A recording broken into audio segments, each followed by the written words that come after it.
What's going on, YouTube? Welcome back to Fireside Rangers. I'm your host, Eric Wilson, joined by my co-host, Anthony Rivardo. And today we're going to be discussing Artemi Panarin, my favorite player, but one of those players who's had a little bit of problems recently, especially throughout the playoffs last season. Throughout the regular season, Panarin has been an incredible player, going over a point per game with his tenure with the Rangers. But in the playoffs, he kind of disappears. Only 2 points in the form of 2 assists throughout 7 games against the New Jersey Devils. So it kind of brings the question, Panarin, he's a great player, but he has his flaws. What does this upcoming season really mean for him? Anthony, we can get right on into it. How are you doing today? I am doing great, and I'm excited to talk about Artemi Panarin, a player who, as you just mentioned, has had some disappearing acts in the postseason. Now, Panarin, also one of my favorite players. Not my favorite player like yours, Eric, but I know you're a huge diehard Artemi Panarin fan. I love Panarin. I think that he's phenomenal in the regular season, but when we get to the playoffs, something happens. For one reason or another, Panarin just doesn't seem to show up. So going into 2023, I think it's going to be interesting because the Rangers are very much still in their cup window. They really need to go out there, compete, and try to make it deeper into the postseason this year than they did last year. But they're only going to be able to make it further if Artemi Panarin can step up his game. That means less giveaways. That means actually putting the puck into the net. Now, as you just said, 2 assists, 0 goals in 7 games against the Devils. That's simply just not good enough. Plus, you combine that with the fact that a lot of giveaways this past season, Eric. I know that you have a lot to say about that in particular. Artemi Panarin, his giveaway problem. What are your thoughts on that? And how many giveaways did he have this past season? Yeah, I mean, we've always known Panarin is kind of bad when it comes to those giveaways. He'll be on the ice. He'll have an open shooting lane, and if he were to shoot the puck, he'd probably score. He has one of the best shots in the entire league, almost hit 30 goals this season, which, isn't anything crazy, but it's still like a pretty decent amount of goals up there. But, looking at the number, it's like still kind of shocking. 102 giveaways in 2023. That's way too high of a number. So from now on, like if Panarin really needs to solidify himself as that top 5 winger in the league, he needs to start making smarter plays. If he has the opportunity to shoot the puck. Not every single play needs to be a cross ice pass over to Zibanejad when he has the opportunity to score himself. So heading into this upcoming season, definitely just he needs to take more time, stop being as fancy as he has been, and really just decrease the amount of turnaways and giveaways and turnovers that he's had. Yeah, I mean, I think that the main thing with Panarin is he'll have an opportunity, and we're all just like, oh, he's about to shoot. This could be a goal. And then he just dumps it off across the ice. He just makes that extra pass that's not necessary. And I think a lot of the times the players that he's passing to don't even see it coming, don't expect the pass to come. And because of that, they're not prepared to shoot. And then they put up a bad shot or whatever. Maybe it just turns into an interception, whatever the case might be. So Panarin needs to fix the giveaways. But, Eric, I think that one thing about Panarin that is interesting right now is, you've got a new head coach coming in. We've talked about the hard-nosed but very structured offensive system that Peter Laviolette wants to implement, right? How do you think Panarin's going to fit into that? Because Panarin is kind of one of those players that is very freeform, but I think needs more structuring. I think that the the hiring of Peter Laviolette benefits Artemi Panarin maybe more than anybody, because Panarin, when he was allowed to just do his free form, kind of free flow offense, kind of just freestyle it out there under Gerard Gallant, I think that's what ultimately resulted in so many turnovers and such inconsistent play from Panarin. But now I feel a lot more confident going into this year with Peter Laviolette that he can play in that system, and that'll give him more structure and hopefully prevent him from giving away the puck so much. Yeah, I mean, the new sense of structure that Laviolette's going to bring is definitely going to help Panarin. And I think another aspect that'll come with this new head coach is just a level of accountability. Throughout the 7 games that Panarin played in the playoffs, those 2 assists came in game 1. It was a blowout against the Devils. Anyone could have had those 2 assists the way that the Devils were playing. And then after that, he pretty much just disappeared, wasn't contributing anything. But Gerard Gallant didn't.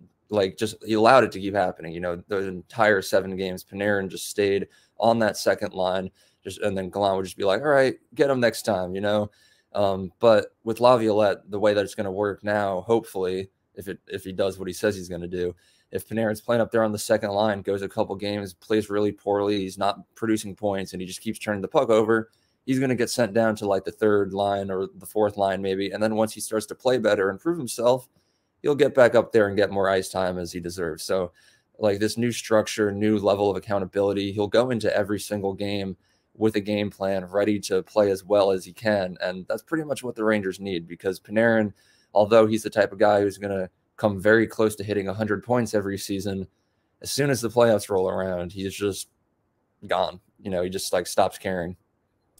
Yeah, and so that you can't have that happen when you're a player of Panarin's caliber, right? But you also can't have that happen when you're making as much as Artemi Panarin is, making $11.6 million this season.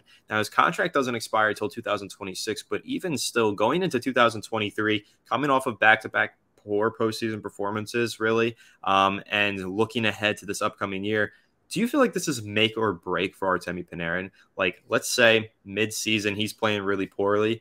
Is he a trade candidate at the deadline? Going into next offseason, if he has another ghost performance for the Rangers in the playoffs, is it time to move on?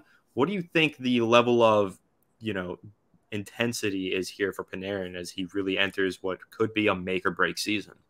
I mean, I think it's possible. Panarin is easily the most talented player on the Rangers, and it's going to take a lot for the Rangers to eventually come to the decision that it's time to move on. It would be like Panarin would have to just absolutely just embarrass himself and the team like in the playoffs again. So I think early on in the season, like it'll be okay. Like he'll be fine. If the Rangers were to decide no more Panarin, I think it would come at the conclusion of the season when we get like eliminated from the playoffs because of his disappearance. So I think it still is make or break, though.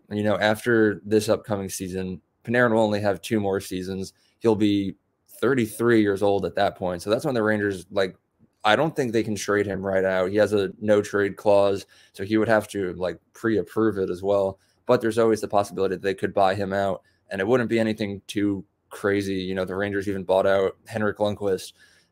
So like 33 years old, 2 seasons left. I think it's in the realm of possibility. I do think it's in the realm of possibility. However, I think it's very unlikely, but it does come down to how well he plays this upcoming season, And I think that for what it's worth, there's a lot of changes on the Rangers lines here. And we're talking about that second line that could have Trocheck still, could have Hedl.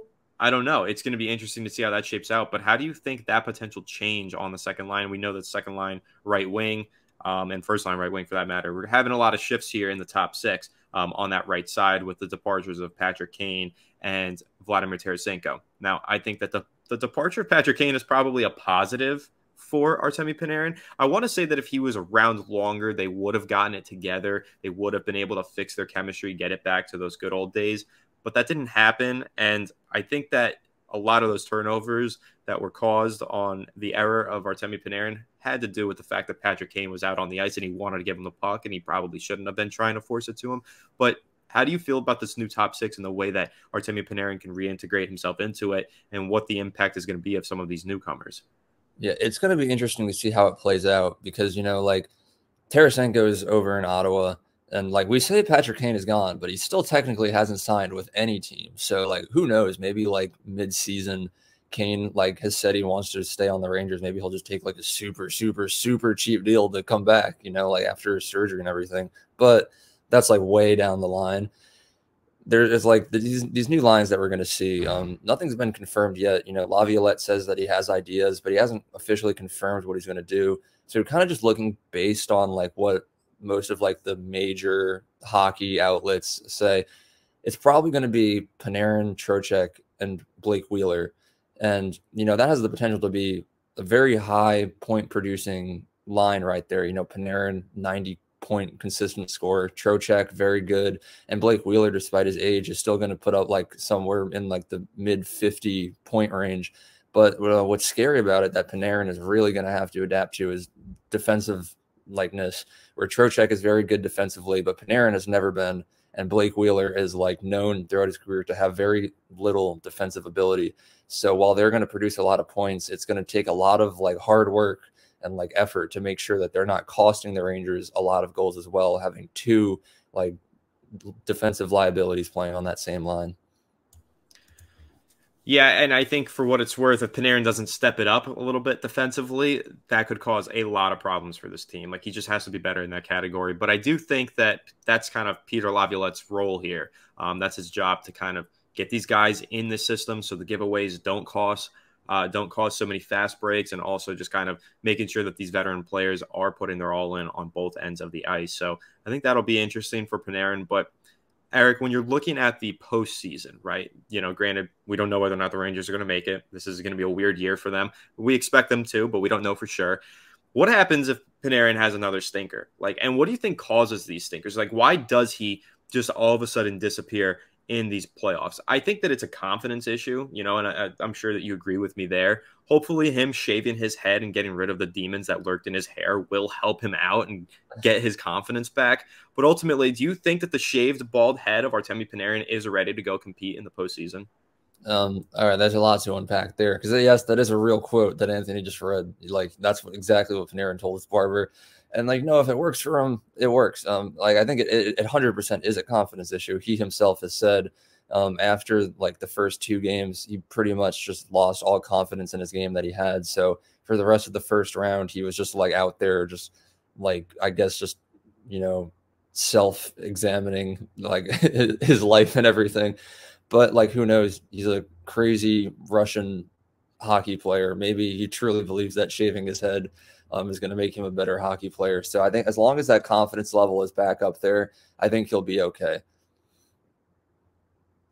Confidence is key. Confidence is really everything for professional athletes. And Artemi Panarin, it's unfortunate that he has such issues with his confidence, especially in the postseason. When the going gets tough, he has a really tough time bouncing back. But I will say that I think this upcoming season, he should be able to bounce back better with more talent around him, more stability, and hopefully just I really am banking on Peter Laviolette to fix Artemi Panarin at this point. Like I think that Panarin still an all-world super talented player, but he has his flaws, and a lot of them I feel like were connected to the style of coaching that Gerard Gallant brought. And I think that this new style from Peter Laviolette will hopefully be what can iron out any of these deficiencies in Panarin's game.